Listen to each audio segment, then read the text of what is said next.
السلام علیکم ورحمۃ اللہ وبرکاتہ۔ امید کرتی ہوں آپ سب لوگ خیریت سے ہوں گے اور ایمان کی بہترین حالتوں میں ہوں گے۔ ہم لوگ قرآن پاک کے ساتھ ساتھ سیرت الانبیاء خاتم النبیین حضرت محمد صلی اللہ علیہ وسلم کے چیپٹرز ڈیلی آپ کے ساتھ شیئر کر رہی ہوں، جو کہ عبداللہ فارانی کی لکھی ہوئی کتاب میں سے میں آپ کے ساتھ شیئر کر رہی ہوں۔ اس کے 6 لیکچرز ہو چکے ہیں اور نیکسٹ ہمارا جو چیپٹر ہے اس میں یہ واقعہ ابھی جاری ہے جو ہم نے پچھلے چیپٹر میں پڑھا تھا اینڈ پہ، کہ ایک بحیرہ راہب تھا، اس کا اصل نام جرجیس تھا۔ اس نے تمام قافلے کی دعوت کی۔ ویڈیو کے اینڈ میں ہم بات کریں گے کہ تمام پیغمبروں نے بکریاں کیوں چرائیں۔ ویڈیو سٹارٹ کرنے سے پہلے آپ سے ریکویسٹ ہے کہ چینل کو سبسکرائب کر کے بیل آئیکن کو پریس کر دیجیے۔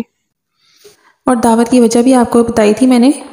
اس نے دعوت میں سب لوگوں کو بلایا، لیکن نبی پاک صلی اللہ علیہ وسلم قافلے کے ساتھ نہیں گئے تھے، وہ کم عمر تھے، اس لیے آپ کو وہ درخت کے نیچے ہی بیٹھا چھوڑ گئے تھے۔ ادھر بحیرہ نے لوگوں کو دیکھا اور ان میں سے کسی میں ایک میں صرف یہ نظر نہیں آئی جو آخری نبی کے بارے میں اسے معلوم تھی۔ ان میں سے کسی پر وہ بدلی نظر نہیں آئی، مگر اس نے عجیب بات یہ دیکھی کہ وہ بدلی وہیں پڑاؤ کی جگہ پر ہی رہ گئی، جس کا صاف مطلب یہ تھا کہ وہ بدلی اس جگہ پر ہے جہاں پر اللہ کے رسول ہیں۔ تب اس نے کہا، اے قریش کے لوگوں، میری دعوت میں آپ میں سے کچھ بھی پیچھے نہیں رہنا چاہیے۔ اس پر قریش نے کہا، اے بحیرہ، جن لوگوں کو آپ کی اس دعوت میں لانا ضروری تھا ان میں سے تو کوئی بھی نہیں رہا۔ ہاں، ایک لڑکا رہ گیا ہے جو سب سے کم عمر ہے۔ بحیرہ بولا، تب پھر مہربانی فرما کر اسے بھی بلا لیں۔ یہ کس قدر بری بات ہے کہ آپ سب آئیں اور آپ میں سے ایک رہ جائے۔ میں نے اسے آپ لوگوں کے ساتھ دیکھا تھا۔ تب ایک شخص گیا اور آپ کو ساتھ لے کر بحیرہ کی طرف روانہ ہوا۔ اس وقت وہ بدلی آپ کے ساتھ چلی اور تمام رستے اس نے آپ صلی اللہ علیہ وسلم پر سایہ کیے رکھا۔ بحیرہ نے یہ منظر صاف دیکھا۔ وہ اب آپ صلی اللہ علیہ وسلم کو اور زیادہ غور سے دیکھ رہا تھا۔ آپ صلی اللہ علیہ وسلم کے جسم مبارک میں وہ علامات تلاش کر رہا تھا جو اس کی کتب میں موجود تھیں۔ جب لوگ کھانا کھا چکے اور ادھر ادھر ہو گئے، تب بحیرہ آپ صلی اللہ علیہ وسلم کے پاس آیا اور بولا، میں لات اور عزا کے نام پر آپ سے چند باتیں پوچھنا چاہتا ہوں، جو میں پوچھوں تو آپ مجھے بتائیں۔ اس کی بات سن کر آپ صلی اللہ علیہ وسلم نے فرمایا، لات اور عزا یہ بتوں کے نام ہیں، مجھ سے ان کی نام پر کچھ بھی مت پوچھو۔ اللہ کی قسم، مجھے سب سے زیادہ نفرت انہی سے ہے۔ اب بحیرہ بولا، اچھا تو پھر اللہ کے نام پر بتائیں جو میں پوچھنا چاہتا ہوں۔ تو آپ صلی اللہ علیہ وسلم نے فرمایا، پوچھو، کیا پوچھنا ہے۔ اس نے بہت سے سوالات کیے۔ آپ صلی اللہ علیہ وسلم کی عادات کے بارے میں پوچھا۔ اس کے بعد اس نے آپ صلی اللہ علیہ وسلم کی کمر پر کپڑا ہٹا کر مہر نبوت کو دیکھا۔ وہ بالکل ویسی تھی جیسے اس نے اپنی کتابوں میں پڑھا تھا۔ اس نے فوراً مہر نبوت کی جگہ کو بوسہ دیا۔ قریش کے لوگ یہ سب دیکھ رہے تھے اور حیران ہو رہے تھے کہ آخر لوگ کہیں بغیر رہ ہی نہ سکے۔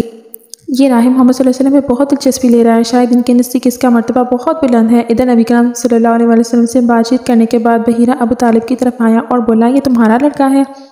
ابو طالب نے کہا، یہ میرا بیٹا ہے۔ اس پر بحیرہ نے کہا، نہیں، یہ تمہارا بیٹا نہیں ہو سکتا، یہ ہو ہی نہیں سکتا کہ اس کا باپ زندہ ہو۔ ابو طالب کو یہ سن کر حیرت ہوئی۔ پھر اس نے کہا، دراصل یہ میرے بھائی کا بیٹا ہے، ان کا باپ کہاں ہے؟ وہ فوت ہو چکا ہے، ان کا انتقال اس وقت ہو گیا تھا جب یہ بھی پیدا بھی نہیں ہوئے تھے۔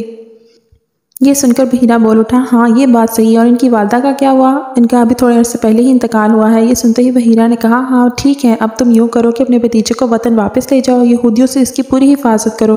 اگر انہوں نے اسے دیکھ لیا تو وہ اس میں وہ نشانیاں دیکھ لیں جو میں نے دیکھی ہیں تو وہ انہیں قتل کرنے کی کوشش کریں گے۔ تمہارا یہ بھتیجا نبی ہے، اس کی بہت شان ہے، ان کی شان کے بارے میں ہم اپنی کتابوں میں لکھا ہوا پاتے ہیں اور ہم نے اپنے باپ دادوں سے بھی بہت کچھ سن رکھا ہے۔ میں نے یہ نصیحت کر کے اپنا فرض پورا کر دیا اور انہیں وطن واپس لے جاؤ تمہاری ذمہ داری ہے۔ حضرت ابو طالب بحیرہ کی بات سن کر خوفزدہ ہو گئے اور آپ صلی اللہ علیہ وسلم کو لے کر مکہ واپس آ گئے۔ اس واقعے کے وقت آپ صلی اللہ علیہ وسلم کی عمر 9 سال تھی۔ اس عمر کے لڑکے عام طور پر کھیل کود میں ضرور حصہ لیتے ہیں۔ ان کھیلوں میں خراب اور گندے کھیل بھی تھے۔ اللہ تعالیٰ نے آپ صلی اللہ علیہ وسلم کو اس سلسلے میں بالکل محفوظ رکھا۔ جاہلیت کے زمانے میں عرب جن برائیوں میں جکڑے ہوئے تھے، ان برائیوں میں سے بھی اللہ تعالیٰ نے آپ صلی اللہ علیہ وسلم کی حفاظت فرمائی۔ ایک واقعہ آپ صلی اللہ علیہ وسلم نے خود بیان فرمایا۔ ایک قریشی لڑکا مکہ کے بالائی حصے میں اپنی بکریاں لیے میرے ساتھ تھا۔ میں نے اس سے کہا، تم ذرا میری بکریوں کا دھیان رکھو تاکہ میں قصہ گوئی کی مجلس میں شریک ہو سکوں، وہاں سب لڑکے جاتے ہیں۔ اس لڑکے نے کہا، اچھا۔ اس کے بعد میں روانہ ہوا۔ میں مکہ کی ایک مکان میں داخل ہوا تو مجھے گانے اور باجے کی آواز سنائی دی۔ میں نے لوگوں سے پوچھا، یہ کیا ہو رہا ہے؟ مجھے بتایا گیا کہ ایک قریش کی فلاں شخص کی بیٹی کی شادی ہو رہی ہے۔ میں نے اس طرف توجہ دی تھی کہ میری آنکھیں نیند سے جھکنے لگی، یہاں تک کہ میں سو گیا۔ پھر میری آنکھ اس وقت کھلی جب دھوپ مجھ پر پڑی۔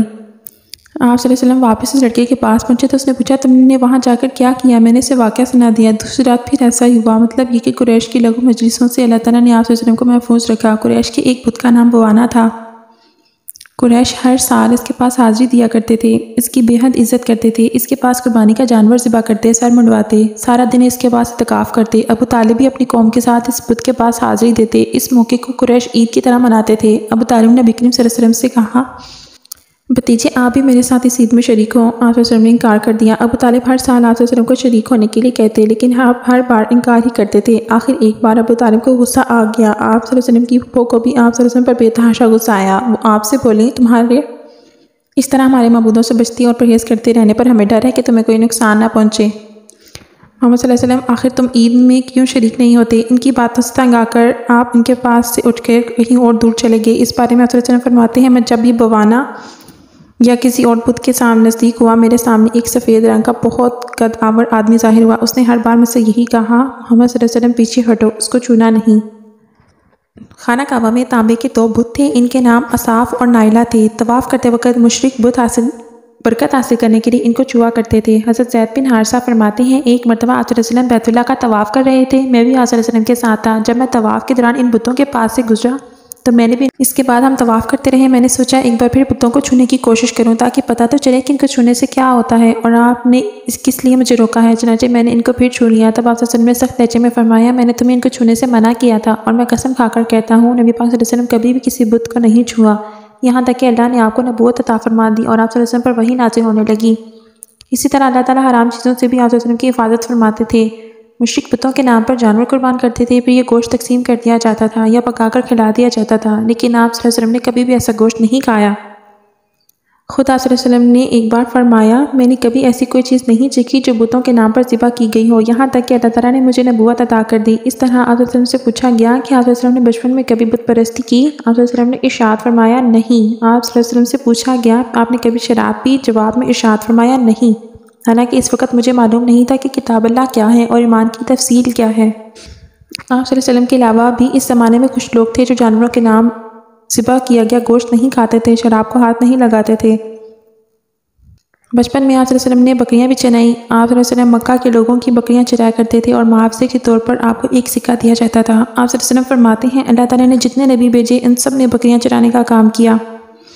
میں مکہ والوں کی قراریت ایک سکہ ہے، اس کے بدلے چرایا کرتا تھا۔ مکہ والوں کی بکریوں کے ساتھ آپ صلی اللہ علیہ وسلم اپنے گھر اور رشتہ داروں کی بکریاں بھی چرایا کرتے تھے۔ پیغمبروں نے بکریاں کیوں چرائیں اس کی وضاحت یوں بیان کی جاتی ہے اس کام میں اللہ تعالیٰ کی زبردست حکمت ہے۔ بکری کمزور جانور ہے، لہٰذا جو شخص بکریاں چراتا ہے اس میں قدرتی طور پر نرمی، محبت اور انکساری کا جذبہ پیدا ہو جاتا ہے۔ ہر کام اور پیشے کی کچھ خصوصیات ہوتی ہیں، مثلاً قصاب کے دل میں سختی ہوتی ہے، لوہار جفاکش ہوتا ہے، مالی نازک طبع ہوتے ہیں۔ اب جو شخص بکری چراتا رہے جب وہ مخلوق کی تربیت کا کام شروع کرے گا تو اس کی طبیعت میں بھی گرمی نکل جائے گی اور سختی نکل جائے گی، اور مخلوق کی تربیت کے لیے وہ بہت نرم مزاج ہو چکا ہوگا۔ تبلیغ کے کام میں نرم مزاجی کی بہت ضرورت ہوتی ہے۔ آج کے لیے اتنا ہی، ہم اپنی نیکسٹ ویڈیو میں بات کریں گے کہ فجار کی جنگ کس وجہ سے۔ جزاک اللہ خیرہ۔